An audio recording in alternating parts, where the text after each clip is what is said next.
Shalom umat Tuhan yang terkasih. Selamat datang kembali di pendalaman ajaran pada kali ini bersama dengan saya Hendy. Dan kali ini kita akan bersama-sama membahas suatu tema yang berjudul Getsemani, tangisan ketidaksiapan Yesus. Jadi ini suatu tema atau judul yang cukup menarik karena mungkin ini adalah sebuah kejadian dalam kisah di Alkitab mengenai Yesus yang begitu meratapi, begitu berdoa yang segitunya. Nah, ini kita perlu bahas lebih dalam kenapa kok Tuhan Yesus pun sampai bisa menangis seperti itu, berdoa sampai seperti itu. Dan tentunya hari ini saya nggak sendirian, saya bersama dengan Pendeta Andreas Daud. Shalom. Salam Kak Hendy. Shalom, gimana? Sehat? Puji Tuhan, Puji Tuhan, sehat. Kelihatan seger ya. Amin. Sehat ya pada hari Ya. ini.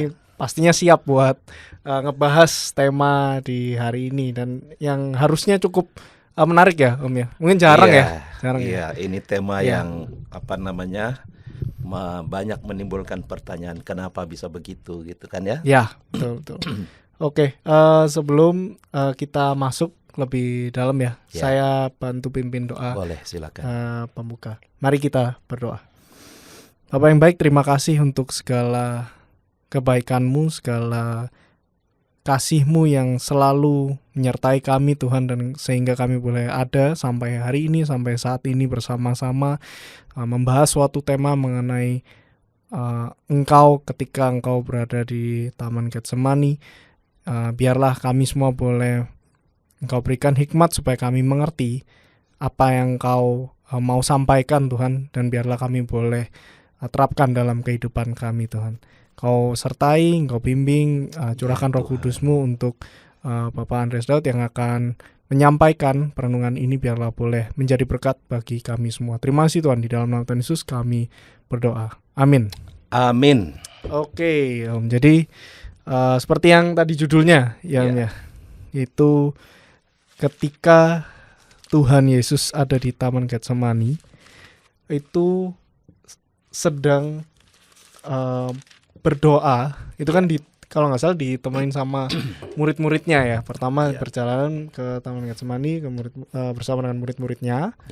Terus Tuhan Yesus suruh berjaga-jaga itu ya. Terus Tuhan Yesus naik untuk berdoa sendiri. Nah, disitulah tiba-tiba Tuhan itu berdoa dengan begitu hebatnya, dengan begitu meratapnya, sehingga sampai seperti yang ada di Alkitab. Nah, Om, apakah berarti Tuhan Yesus berdoa pada saat itu di Taman Getsemani itu menunjukkan ketidaksiapannya Tuhan? Wih, ini langsung bold statement ya, ketidaksiapannya Tuhan, atau justru ini adalah kedalaman ketaatan Tuhan kita Yesus mungkin sebagai manusia juga itu diutus sama Bapa untuk menjalani misi keselamatan itu.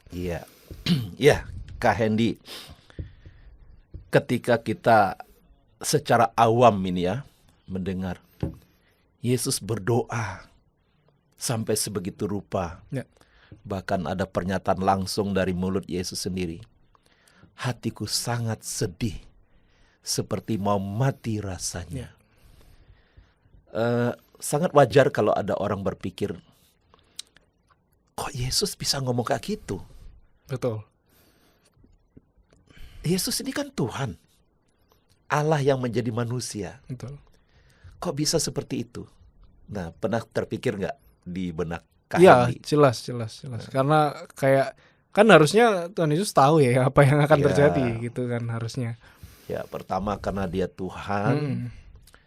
Kalau dia Tuhan, dia pasti di atas segala-galanya dong. Termasuk atas pergumulan, pergulatan, kesulitan. Nah, kalau dia di atas, mana mungkin dia tidak bisa melewati. Yang kedua, dia kan Tuhan, Maha tahu. Seperti tadi katakan, tahu apa yang akan terjadi dan bagaimana mengatasi. Kenapa ini dicatat 3 Injil loh, Matius, Markus, Lukas. kok bisa Yesus berdoa seperti itu dan menyampaikan statement-statement yang memang layaknya orang manusia yang menyampaikan. Nah, saya percaya bahwa banyak orang akan berpikir sebegitu rupa ya. Yesus kan adalah Allah, kok bisa bergumul sedemikian rupa? Nah, kita pelan-pelan perhatikan ya. Jadi pertama, pemirsa yang terkasih, perikop Matius 26 ayat 36 sampai 46 ini diangkat supaya kita tahu bahwa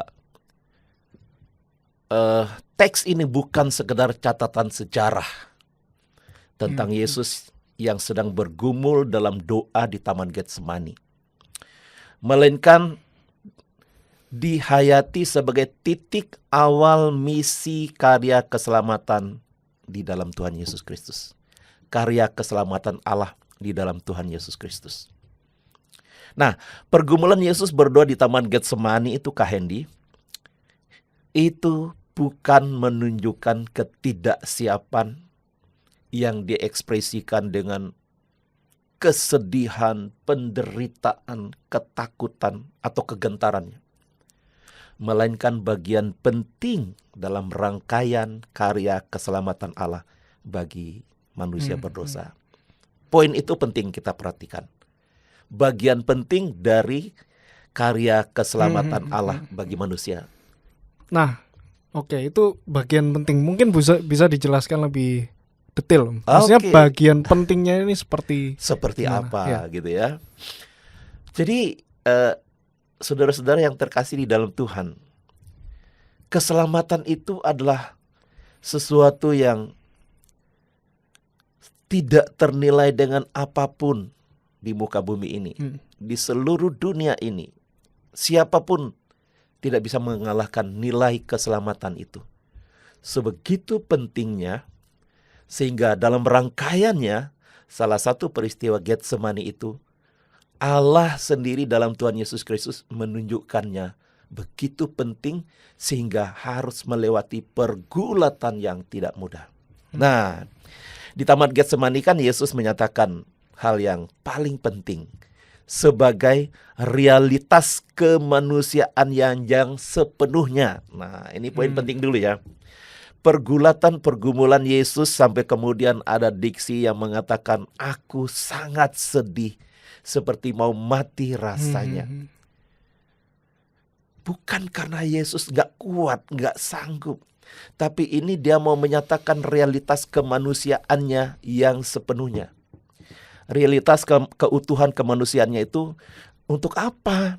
Nah, ini yang paling penting. Kalau kita mengikuti rangkaian kenapa Allah turun ke dunia di dalam Tuhan Yesus Kristus, ini ada kaitannya. Yaitu agar apa?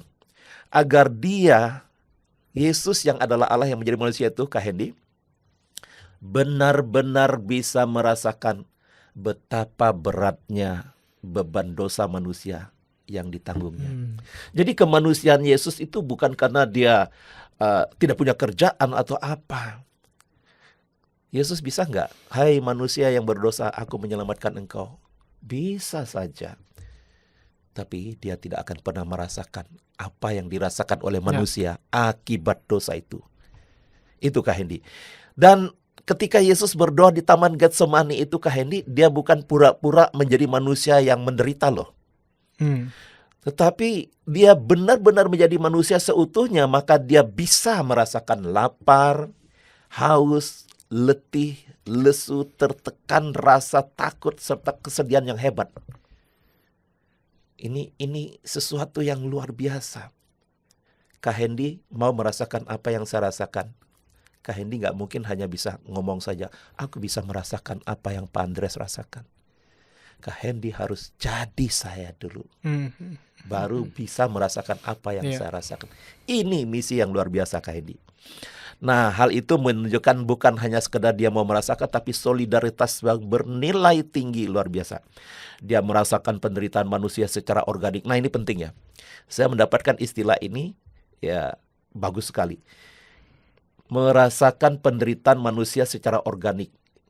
Secara organik itu dalam konteks teologi Kristen, Kak Hendy, biasanya digunakan untuk membedakan antara pemahaman yang sifatnya sekedar teori, tahu karena membaca atau mendengar, itu pemahaman sekedar teori, dengan pemahaman yang muncul dari pengalaman langsung dan penyatuan hidup dengan apa yang dialami oleh orang lain. Seperti praktek langsung. Iya, itu yang dilakukan oleh Tuhan Yesus dalam sisi kemanusiaannya di Taman Getsemani itu. Nah, Yesus bukan Tuhan yang mengetahui penderitaan manusia karena dosa saja, tetapi Yesus hadir merasakannya, lalu kemudian menanggung penderitaan manusia karena dosa itu. Itu sebabnya ketika diperhadapkan dengan tekanan batin yang luar biasa, mental dan fisik, maka sisi kemanusiaannya, Kak Hendy, merasakan ketakutan, gentar, dan sedih yang luar biasa. Nah, ketika Yesus menyatakan rasa sedih, takut, dan gentar, kalau tadi saya kutip khususnya di Markus 14 ayat 34 itu ya, hatiku sangat sedih seperti mau mati rasanya. Itu bukan mau menunjukkan Yesus tidak siap, tidak sama sekali, atau ingin menyerah, bukan. Tetapi sesungguhnya mewakili, ya ini penting, pemirsa dengar baik-baik. Ketika Yesus mengatakan hatiku sangat sedih seperti mau mati rasanya, itu sebenarnya secara kemanusiaannya dia mewakili jeritan hati saudara dan saya karena tekanan dosa itu. Jadi tidak main-main loh. Dosa itu melakukannya gampang, tetapi menghadapi tekanan akibat dosa itu yang tidak mudah. Inilah yang dialami oleh Yesus di Taman Getsemani. Nah, seperti itu Kak Hendy yang bisa saya jelaskan. Jadi sekali lagi Yesus ngomong sampai aku sangat sedih seperti mau mati rasanya, bukan karena dia tidak siap menghadapi, bukan karena dia mau mundur, tapi itu adalah dia menyatakan inilah sisi kemanusiaannya yang begitu menderita, mewakili manusia yang melakukan dosa, tetapi ditanggung oleh Yesus Kristus. Seperti itu. Nah, di Taman Getsemani juga Kak Hendy merupakan titik awal pemulihan hubungan manusia dengan Allah yang dimulai dengan ketaatan sempurna. Nah, ini yang tidak kalah penting. Ketaatan sempurna Yesus Kristus. Di Taman Getsemani itu kalau kita kaitkan dengan peristiwa Taman Eden ya, ini sering kali dikaitkan Kak Hendy. Nah, kita tahu sekilas saja pemirsa, Taman Eden itu sebenarnya simbol kegagalan manusia pertama, yaitu Adam menaati perintah Allah. Karena Adam ketika itu Tuhan memerintahkan buah yang ada di tengah pohon, di tengah taman ini jangan kamu makan, tapi dia langgar.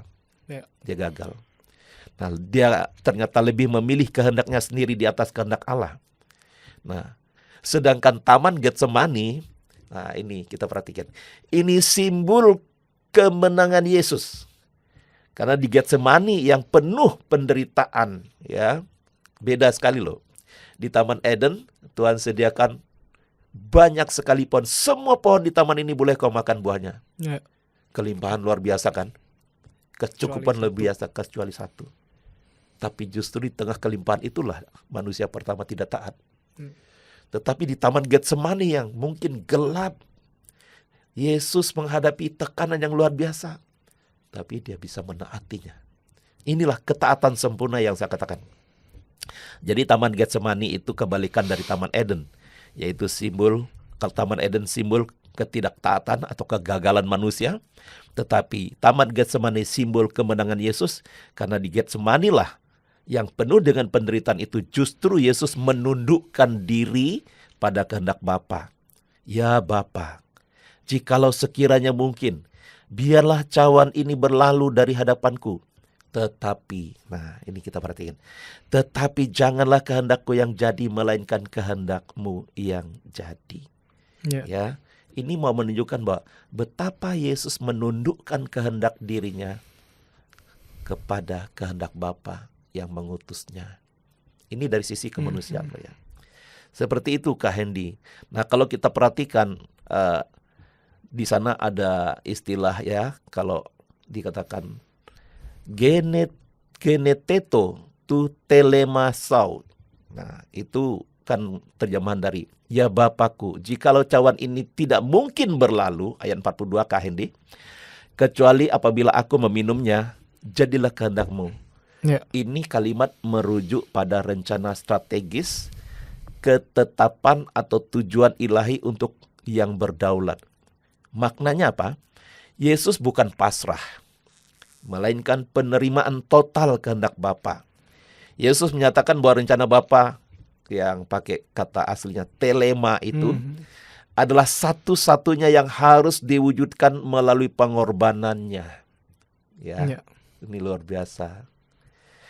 Nah, menunjukkan ketaatan aktif di mana Yesus memilih untuk tunduk pada kehendak Bapa meskipun kemanusiaannya merasakan kepedihan, kegentaran dan ketakutan yang luar biasa.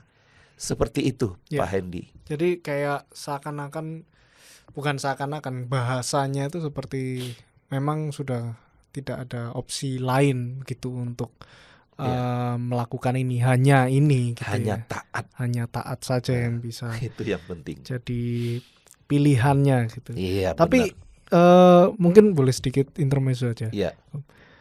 Kalau kata-katanya itu kan jika cawan ini mungkin berlalu, kecuali apabila aku meminumnya, jadilah kehendakmu. Nah, cawan ini sebenarnya simbol dari apa? Ya, cawan itu sekilas saja ya, itu bahasa kiasan yang simbol penderitaan. Simbol penderitaan yang ditanggung oleh Yesus itu, dan bukan hanya titik berhenti sampai di Getsemani loh penderitaannya. Nah, setelah itu kan Via Dolorosa Yesus lakukan, lewati. Via Dolorosa itu sebetulnya jalan penderitaannya. Dimulai dari ketika Yesus berdoa di Taman Getsemani itu. Sampai startnya dari situ sampai kepada dia di pengadilan dengan diadili dengan tidak adil. Lalu kemudian disina, dicaci, dicambuk sampai begitu rupa, lalu ditelanjangin, kemudian dipasang mahkota duri, kemudian juga harus memanggul salibnya sendiri menuju ke Golgota, sampai kemudian dia tergantung di kayu salib. Itu semuanya dalam pengertian bahasa kiasannya cawan penderitaan yang biasa dikenal dengan istilah jalan penderitaan. Nah, jadi Yesus itu sudah merasakan betapa beratnya itu. Sudah tahu seberapa beratnya ini. Nah, ketika dia mengatakan jika mungkin, ini menarik sekali tadi. Jikalau cawan ini tidak mungkin berlalu kecuali apabila aku meminumnya, sebetulnya Yesus itu benar-benar merasakan bahwa berat sekali ini. Tapi dari sisi kemanusiaannya. Namun sisi kemanusiaan itu tidak bisa mengalahkan ketaatannya. Nah, itu Kak Hendy. Jadi kiasan dari jalan penderitaannya begitu. Itu kayak suatu kiasan kayak waktu itu atau gimana? Atau itu apa ya bahasanya? Mungkin kayak ya itu memang bahasanya Tuhan Yesus mengumpamakan, mengungkapkan tentang jalan penderitaannya ini gitu ya. Tentang apa yang akan dia alami. Ya. Nah, sebenarnya ini kan saya tadi katakan puncak dimulainya tuh adalah di Taman Getsemani. Tapi sebetulnya sejak dia datang ke dunia dia sudah mengalami penderitaan. Bayangkan, dia tinggalkan tahta yang mulia. Mengosongkan diri, berkenosis, jadi manusia, melewati proses layaknya manusia. Dikandung 9 bulan, lahir di tempat yang hina, dan sampai seterusnya. Ini jalan penderitaan itu, kalau dari Getsemani sampai tergantung di atas kayu salib itu memang yang ditampakkan. Tetapi sebetulnya Allah turun ke dunia ini sendiri sudah menderita sebetulnya. Tapi udah kan suatu pengorbanan. Bagaimana mungkin dia tidak berkorban, dia meninggalkan tahtanya kan. Makanya kan kemudian di dalam Matius 20 ayat 28, sama seperti anak manusia turun ke dunia bukan untuk dilayani, melainkan untuk melayani, bahkan memberikan nyawanya bagi tebusan banyak orang. Loh, ini kalau kita perhatikan, dia berkorban itu bukan pada saat, bukan baru dimulai pada Taman Getsemani sampai penyalipan. Ketika dia mengambil keputusan turun ke dunia untuk menyelamatkan manusia pun, itu sudah jalan pengorbanan. Seperti itu, Kak Hendy. Ini luar biasa. Ini kenapa? Karena dosa. Dosa manusia. Betul. Iya. Dosa dari ciptaannya sendiri yang paling dikasihi. Yang paling dikasih tapi justru memberontak kepada dia. Nah, oke. Nah, Om, kenapa sih kita itu harus begitu penting ya untuk memahami bahwa Tuhan kita, Yesus itu benar-benar manusia, 100% manusia, tapi juga sekaligus 100% Tuhan juga gitu. Dalam peristiwa ini, dalam peristiwa di Getsemani. Ya, mohon maaf ya. Saya hampir tidak kurang tepat memakai istilah Yesus 100% manusia, 100% Allah. Karena sebenarnya ketika dia menjadi manusia, persen itu udah nggak berlaku. Karena seutuhnya. Nah, tetapi bukan berarti kehilangan keilahian. Maka saya pakai istilah. Ya, kita memang perlu memahami ini, Kak Hendy. Kenapa? Memahami Yesus sebagai sungguh-sungguh manusia. Nah, ini bahasa saya. Sungguh-sungguh manusia yang kalau bahasa aslinya tuh vere homo dan sekaligus sungguh-sungguh Allah, vere deus, ya. Pada peristiwa dia bergumul berat di Getsemani adalah itu sangat penting, Kak Hendy, untuk menunjukkan bahwa keutuhan misi karya keselamatan Allah bagi dunia itu sempurna. Jadi tidak ada korting sedikit pun. Allah berkorban untuk menyelamatkan manusia dari dosa sehingga dia turun ke dunia dan menjadi vere homo, sungguh-sungguh manusia, tetapi vere deusnya tetap melekat. Itu sebuah pengorbanan yang sempurna, yang utuh. Nah, ini Yesus sungguh-sungguh manusia, ia mewakili manusia untuk menanggung hukuman dosa kita.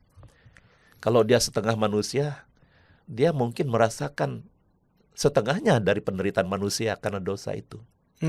Tapi karena dia seutuhnya, jadi semua penderitaan manusia akibat dia jatuh dalam dosa itu, dia rasakan dan dia siap menanggungnya. Nah, itu. Lalu kemudian melalui penderitaan, kegentaran dan kesedihan yang begitu rupa, maka penderitaan manusia akibat dosa dirasakan oleh kemanusiaan Yesus. Jadi pemirsa yang terkasih dalam Tuhan, penderitaan di Taman Getsemani ketika Yesus vere homo, sungguh-sungguh manusia itu, bukan karena dia nggak ada kerjaan, bukan karena dia takut atau tidak siap, tapi dia mau menunjukkan begini berat penderitaan manusia karena dosa, dan manusia tidak sanggup menghadapi atau mengatasinya, sehingga kemanusiaan Yesuslah yang sanggup. Kenapa kok bisa? Karena kemanusiaan Yesus, sekalipun dia vere homo, sungguh-sungguh manusia, tapi yang berbeda adalah dia tidak berdosa. Karena yang bisa menanggung orang yang berdosa adalah orang yang tidak berdosa. Nah, seperti itu, Kak Hendy. Lalu Yesus sungguh-sungguh Tuhan. Nah, ini yang saya tadi katakan. Menunjukkan bahwa hanya dialah yang dapat menanggung dosa manusia, yang tidak dapat ditanggung oleh manusia itu sendiri. Nah, coba Kak Hendy baca kutipan 2 Korintus 5 ayat 21 itu. Dia yang tidak mengenal dosa telah dibuat menjadi dosa karena kita, supaya di dalam dia kita dibenarkan oleh Allah. Ya, inilah yang menjadi kuncinya. Bukan karena Yesus tidak sanggup, tidak kuat, tapi demi menanggung dosa, dan hanya dia yang bisa. Untuk menanggungnya itu, supaya bisa merasakan, jadi manusia dulu. Vere homo itu tadi. Seperti itu, Kak Hendy. Nah, solidaritas terhadap manusia yang menderita karena dosa. Apa yang Yesus rasakan? Penderitaan, ketakutan, kesedihan, dan tekanan yang luar biasa. Itu benar-benar membuktikan bahwa ia memahami penderitaan manusia karena dosa, Kak Hendy. Bukan hanya sekedar memahami, tapi dapat atau bisa menanggungnya. Ini anugerah yang luar biasa loh. Nah, Dan itu adalah ditunjukkan dengan ketaatan yang sempurna kepada Bapa. Nah, peristiwa Taman Getsemani itu sebenarnya menunjukkan penundukan kehendak manusia Yesus kepada kehendak Bapa yang bersifat, tadi saya katakan, bersifat aktif itu. Kalau bersifat aktif itu bukan karena terpaksa, bukan karena harus, bukan karena kalau enggak maka dihukum, bukan. Aktif itu datang dari diri sendiri.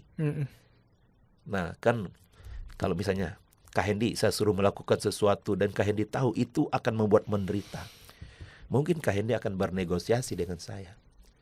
Saya nggak bisa, Pak Andreas. Tapi tidak begitu dengan Yesus. Inilah yang disebut ketaatan aktif. Tidak ada tekanan, tidak ada paksaan, dan tidak ada intimidasi. Aku mau melakukan. Seperti tadi saya katakan, ini adalah pilihan yang tepat. Bukan karena terpaksa. Begitu, Kak Hendy. Jadi apa yang dilakukan Tuhan kita ini adalah sebuah tekad, pilihan dari Tuhan kita sendiri, inisiatif begitu ya, inisiatif secara aktif itu untuk menyelamatkan kita, menanggung dosa. Akibat dosa itu nggak akan kita bisa tanggung ya, manusia sendiri nggak akan sanggup untuk menanggungnya, tapi Tuhan mau rela untuk datang buat kita untuk menyelamatkan kita. Iya. Nah, Om, berarti perspektif apa sih yang bisa dihubungkan antara peristiwa Tuhan kita yang sedang berdoa di Taman Getsemani dengan yang ada di Ibrani? Ya. Ibrani 5 ayat 7-9. Ya. Apakah ada benang merahnya? Betul. Nah, ini karena tema yang diberikan kepada kita hari ini adalah Getsemani titik 2. Yesus apa tadi katanya? Tidak sanggup ya. Ketidaksiapan Yesus, tanda tanya. Kemudian kita coba hubungkan dengan Ibrani 5 ayat 7-9-nya. Nah, ini jelas kalau kita baca, Kak Hendy, merujuk pada peristiwa Yesus berdoa di Taman Getsemani yang kita bahas di Matius 26 itu tadi. Ya. Nah, kita bisa memperhatikan beberapa hal yang menjelaskan keterkaitannya. Jadi penulis Ibrani ini mau menekankan bahwa Yesus itu benar-benar merasakan penderitaan. Dengan kata-kata atau kalimat yang disampaikan, ratap tangis dan keluhan. Nah, itu mau menunjukkan bahwa dalam rangka misi karya keselamatan Yesus bagi dunia, dia rela mengorbankan dan menanggung penderitaan demi menyelamatkan manusia dari belenggu dosa. Nah, misalnya kalau kita perhatikan di ayat yang ke-7. Ayat yang ke-7 itu intinya menjelaskan misi kemanusiaan Yesus yang merasa gentar, sedih, dan takut itu menghadapi beban berat penderitaan itu, Kak Hendy. Ini misi keselamatan bagi kita. Nah, dalam hidupnya sebagai manusia, ia telah mempersembahkan doa dan permohonan dengan ratap tangis dan air mata kepada Dia yang sanggup menyelamatkannya dari maut. Dan karena kesalehannya, ia telah didengar. Ini mau menunjukkan bahwa kembali kepada ketaatan Yesus. Ini yang tidak bisa digantikan oleh siapapun juga. Sehebat siapapun, sehebat apapun. Kenapa kok bisa Yesus? Karena Yesus memang Allah. Allah yang menjadi manusia untuk menyelamatkan kita. Jadi seakan-akan ini kalau kita perhatikannya, apapun yang akan kuhadapi, aku lakukan demi menyelamatkan manusia dari dosa. Sampai harus ratap tangis dan lain sebagainya. Lalu ayat ke-8. Ini menjelaskan sisi ketaatan kepada Bapa dalam rangka menjalani misi keselamatan demi menebus manusia dari dosa. Keutuhan ketaatan Yesus itu bukan sekadar menjalani perintah. Nah, ini yang tadi saya katakan, bukan karena menjalani perintah, melainkan karena dia dapat melakukan perintah Bapa itu dalam rangka misi keselamatan. Dan di ayat 9 di Ibrani 5 ini, Kak Hendy, dan sesudah ia disempurnakan, ia menjadi sumber keselamatan yang abadi bagi semua orang yang taat kepadanya. Nah, bagian ini mau menegaskan selain dia tidak ada yang bisa memberikan keselamatan. Pertama, selain Dia tidak ada yang bisa menanggung dosa kita agar kita terbebas dari belenggu dosa. Yang kedua, selain Yesus tidak ada yang bisa menyelamatkan kita dari belenggu dosa. Nah, itulah sebabnya dalam tulisan ini penulis Ibrani mengatakan bahwa Ia menjadi sumber keselamatan yang abadi bagi semua orang yang apa? Yang taat kepadanya. Kata taat di sini biasanya memakai kata pisteo. Pisteo itu berbicara tentang iman. Iman kepada Tuhan Yesus Kristus. Nah, jadi bagian ini sangat menegaskan bahwa Ia telah menyelesaikan tugasnya, Kak Hendy. Sekali untuk selama-lamanya, dan setiap orang yang percaya kepadanya mengalami keselamatan melalui pengorbanannya. Kita mesti bersyukur, sungguh-sungguh bersyukur atas pengorbanan Yesus itu. Seperti itu, Kak Hendy. Jadi begitu dalam ketaatannya Tuhan Yesus ya, dalam menjalani panggilannya, bukan sekedar suatu apa ya. Kalau bahasanya beberapa kali itu soalnya Tuhan itu bilang Dia yang mengutus aku gitu ya. Karena memang bahasanya mungkin orang nangkapnya ya memang karena Tuhan diutus, titik sampai situ gitu. Tapi ketika kalau kita baca peristiwa ini, kita tahu bahwa bukan sekedar diutus saja dan karena harus gitu ya. Tapi ya memang Tuhan Yesus ini sendiri yang memang begitu besar kasihnya, jadi ya memang rela turun gitu. Rela dan berinisiatif. Nah ini tadi menarik ya, karena kalau kita memperhatikan diksi-diksi Dia mengutus Bapa, mengutus aku, kalau tidak cermat memperhatikan ini, maka kita kemudian akan membedakan itu. Betul. Tetapi saya mau sampaikan singkat saja, ketika ada kalimat Bapa yang mengutus aku melakukan apa yang menjadi kehendak Bapa. Itu bukan berarti keilahian Yesus itu tidak ada dalam dirinya. Dia berbicara itu sebenarnya mewakili manusia. Manusia yang tidak berdosa, yaitu dirinya sendiri. Tapi sebetulnya Bapa dan Dia adalah satu kan? Oh iya. Nah, paham. Jadi memang pemirsa yang terkasih, membaca Alkitab itu memang perlu kedalaman mendalami maksud apa yang disampaikan, baik ketika Yesus berkata-kata maupun ketika ada semacam Allah mengutusnya dan lain sebagainya. Dia itu sendiri adalah Allah. Tapi kenapa berbicara seperti itu? Sekali lagi Dia memposisikan dirinya pada siapa? Pada kita yang Dia wakili untuk menebus dosa itu. Jadi kayak apa ya, POV gitu ya, point of view-nya orang kita sebagai manusianya, makanya membahasakan Tuhan itu seperti orang ketiga Dia gitu ya. Sebagai orang ketiga yang POV mengutus orang ketiga, gitu, seperti itu. Iya. Makanya Alkitab itu Kak Hendy dalam banget loh pemahaman. Iya, betul. Kalau bacanya sekilas aja biasanya banyak miss-nya. Banyak kayak ya udah memang gitu aja. Gitu. Nah, kalau kita boleh ambil dari peristiwa-peristiwa yang kita sudah bahas ini, Om. Jadi gimana sih kita dalam memaknai pergumulan, ketakutan, air mata dalam kehidupan iman kita yang dikaitkan dengan penderitaan Yesus waktu di Getsemani. Ini penting sekali. Ini kayaknya kita sudah mulai masuk pada perenungan devotional pribadi ya, sebagai orang-orang yang percaya Yesus tentunya, Bapak, Ibu, dan Saudara. Jadi begini Kak Hendy, peristiwa Getsemani ini bukan sekedar peristiwa sejarah.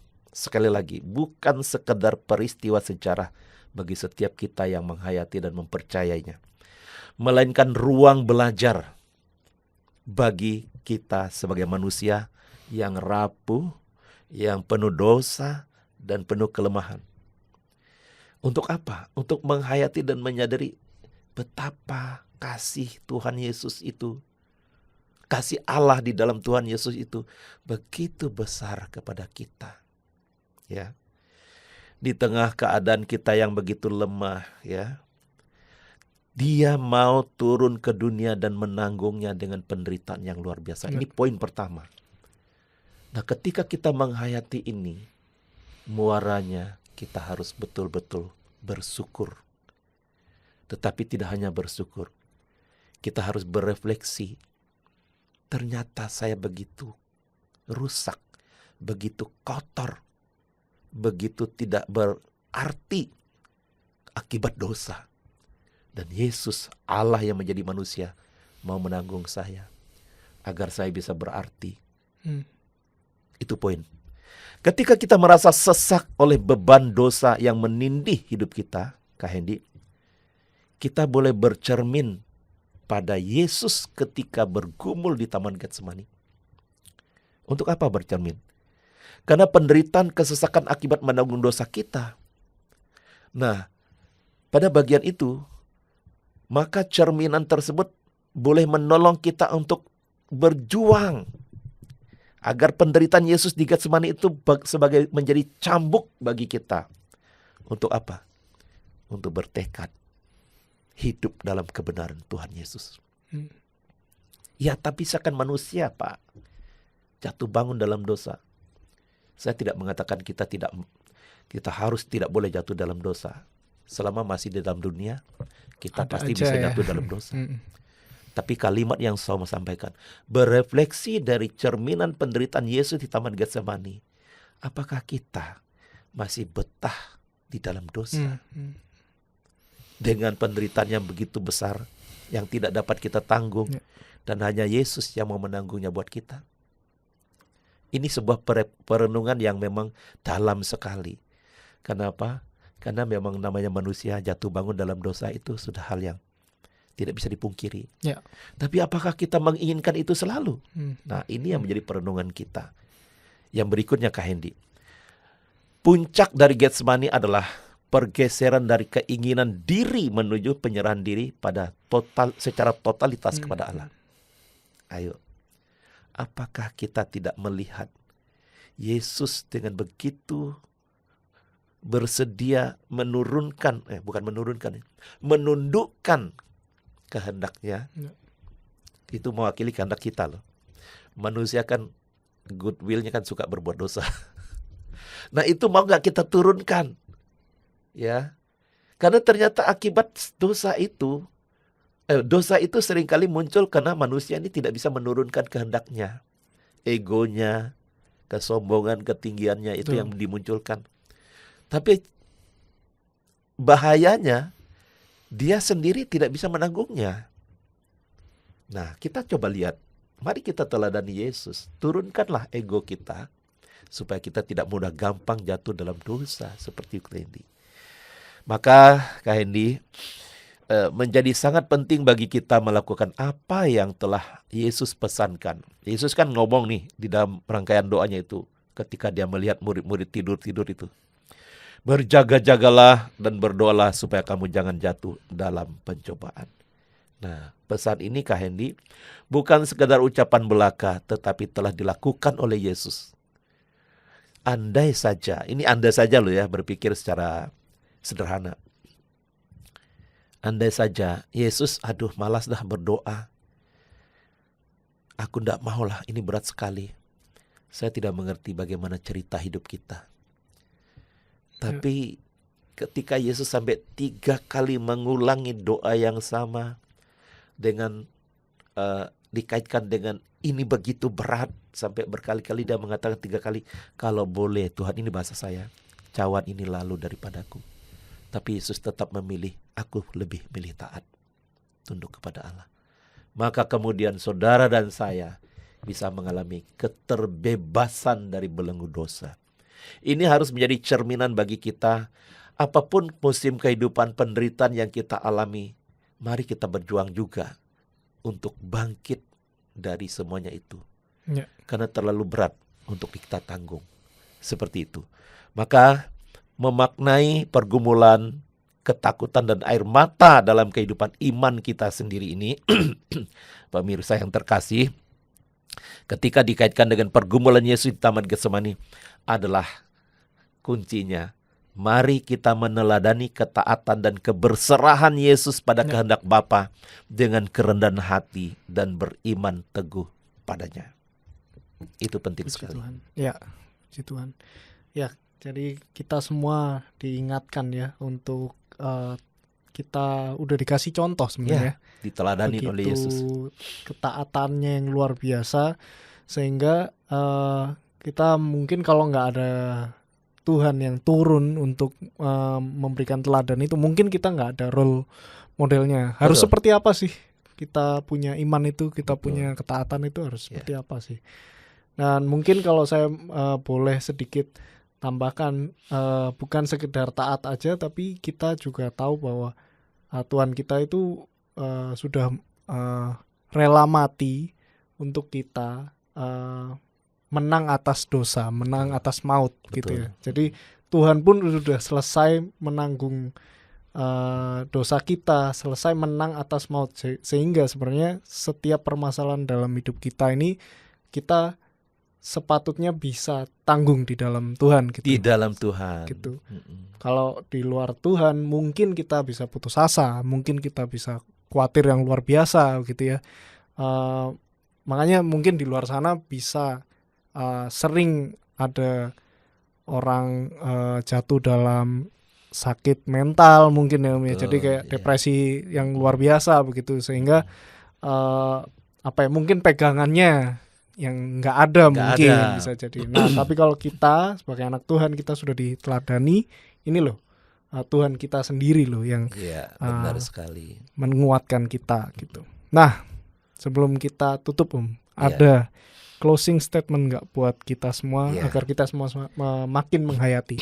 Ya baik Kak Hendy dan pemirsa yang terkasih, podcast ini bertepatan dengan masa-masa kita memasuki menjalani masa-masa Prapaskah ini ya. Dan di masa-masa Prapaskah ini, pemirsa yang terkasih, menghayati pergumulan Tuhan Yesus di Taman Getsemani demi menanggung dosa kita, ya, katakan sekali lagi, bukan karena Yesus merasa tidak sanggup atau mau menyerah atau apa tadi katakannya, itu semata-mata karena dia mau menanggung dosa kita. Maka kita harus, saya katakan, mari kita belajar bertobat. Bertobat dan berjuang untuk tidak gampang-gampang dikuasai oleh dosa lagi. Walaupun memang saya katakan tidak mungkin kita tidak jatuh bangun dalam dosa, tetapi kita harus juga berjuang. Berjuang dengan menyangkal diri di masa-masa Prapaskah, momentum yang sangat baik untuk kita. Karena penderitaan karena dosa itu sangat berat ternyata. Bukan ternyata, sangat berat Yesus menanggungnya. Sekali lagi, itu bukan karena Yesus menyerah loh, tapi mewakili kita. Ya, sampai dikatakan, aku sangat sedih sekali, seperti mau mati rasanya. Dan satu frasa mengatakan, titik-titik peluhnya itu seperti tetes darah yang berjatuhan ke tanah. Saudara, bukan sandiwara semuanya itu, tapi realita begitu besarnya pengorbanan Yesus menanggung dosa kita. Oleh sebab itu mari kita hidup dalam kebenaran Tuhan dan dengan rendah hati dibimbing, dituntun oleh kebenaran firman Tuhan, agar kita tidak mudah terjerumus dan terperdaya oleh yang namanya dosa. Maka di masa-masa Prapaskah ini, Kak Hendy dan pemirsa semuanya, mari kita menjadikan momentum ini untuk berefleksi bahwa penderitaan Yesus bagi kita begitu besar, menunjukkan kasih-Nya kepada kita. Maka mari kita juga menyatakan kasih kita kepada Tuhan Yesus dengan hidup dalam kebenaran-Nya dan menyangkal diri terhadap segala sesuatu yang bersifat hal-hal yang tidak berkenan bagi Tuhan. Tuhan memberkati. Puji Tuhan. Terima kasih Om Andreas Daud. Kita semua boleh dikuatkan melalui perenungan pada hari ini. Mungkin boleh dibantu doa. Mari kita berdoa. Bapa, dalam nama Yesus, kami sungguh bersyukur memiliki Allah yang maha kuasa, maha dahsyat, tapi rela merendahkan diri, bahkan menanggung penderitaan begitu rupa. Ini mulai di Taman Getsemani untuk menebus kami, menanggung kami yang sebenarnya harus menderita. Tetapi oleh karena Engkau yang telah menanggungnya dengan penderitaan yang luar biasa, maka kami mendapatkan pengharapan daripada Engkau. Tuhan, berkatilah kami agar hidup kami, hari-hari kami meneladani ketaatan Yesus Kristus untuk belajar dekat dengan Engkau, belajar taat kepada kebenaran firman-Mu, agar kami tidak mudah goyah, agar kami tidak mudah jatuh dalam pencobaan-pencobaan dosa yang mengintip kami senantiasa. Lingkupi kami sebagai umat-Mu Tuhan. Tolonglah kami ya Bapa. Ampunilah salah dan dosa kami. Ini doa harapan kami Bapa. Di dalam nama Yesus Kristus kami sudah memohon dan berdoa. Haleluya. Amin. Amin. Terima kasih sekali lagi. Sama-sama, Tuhan memberkati. Yesus memberkati. Terima kasih untuk umat Tuhan yang sudah ikut dalam perenungan pada hari ini. Sampai jumpa di pendalaman ajaran yang berikutnya. Tuhan Yesus memberkati. Tuhan Yesus memberkati.